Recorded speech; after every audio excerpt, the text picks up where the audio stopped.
Good morning. This is John from the Springs Mennonite Church. It's really good to be with you today. Here it's the first of a month and the first of the week, and and it's just a great time to be alive and to see God at work and to know how much He cares about us. And I have a scripture that talks about that this morning. It's from the book of Lamentations. This is a small little book, has some really great stuff in it. And here we find in chapter 3, beginning with verse 55, these words. But I called on your name, Lord, from deep within the pit. You heard me when I cried. Listen to my pleading. Hear my cry for help. Yes, you came when I called, and you told me, do not fear. I've talked about this principle, this topic, this idea a number of times in the year or more that I've been doing these devotionals. And I know sometimes I think maybe I'm chasing a broken record. But then again, I think, I see so much of this, I guess people still need to hear. And so I'd like to share these words again that Lamentation records. It says that I, I called on you, Lord. I called on your name. You know, taking the time to call on God is a big deal. A lot of people don't do it. A lot of people, the only time they talk about the Lord's name is when it's something, let's say, a little disrespectful at the least. But it says here that I called on the Lord from deep within the pit. This is somebody here who's calling, who is in real trouble, not just a little trouble, big trouble, and he doesn't know what else to do. Well, that's a smart thing, when you're in big trouble, calling on God is a good plan. I heard someone once say that when you're digging a hole for yourself, the first thing you need to do to get out of the hole is stop digging. Well, there's a lot of truth to that too. But once you find yourself in a hole, first thing you need to do is ask God for help. And then maybe quit digging at the same time. I don't know. But it says, I call from deep within the pit. And it says, you heard me when I cried. Listen to my pleading, God. You ever pleaded with God? You ever been in a position in your life when you absolutely did not know what to do? And everything you could think of seemed to look like it would make it worse? Well, that's kind of how the writer here is implying. He's in bad shape. He doesn't know where to turn. Now, it doesn't mean his whole life is messed up. Some people live a very, at least on the outward side, a very nice, appealing, wonderful life, but inside they are a basket case.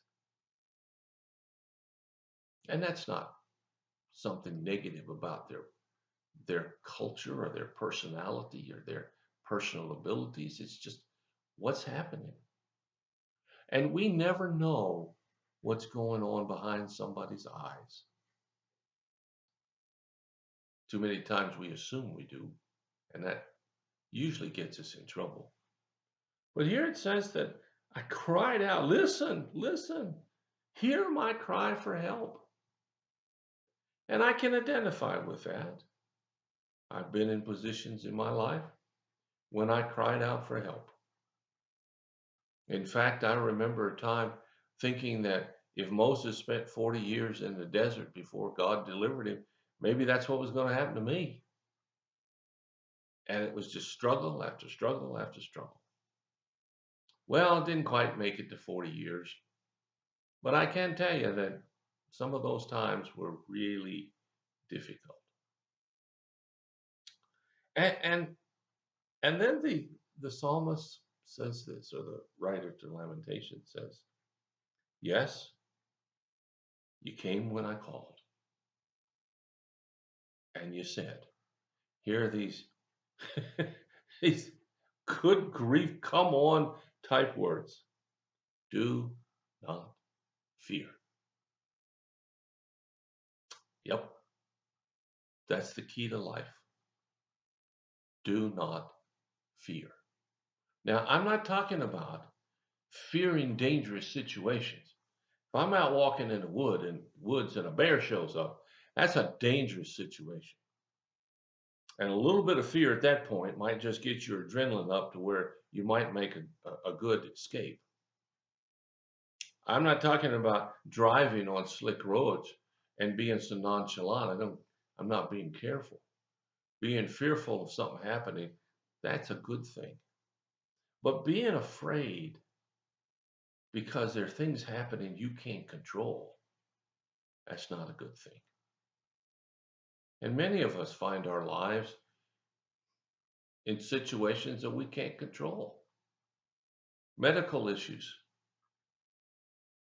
Nothing seems to be wrong. You go to the doc and for a checkup or something, and all of a sudden they're saying, well, now we need to do this and do that. And you go, what?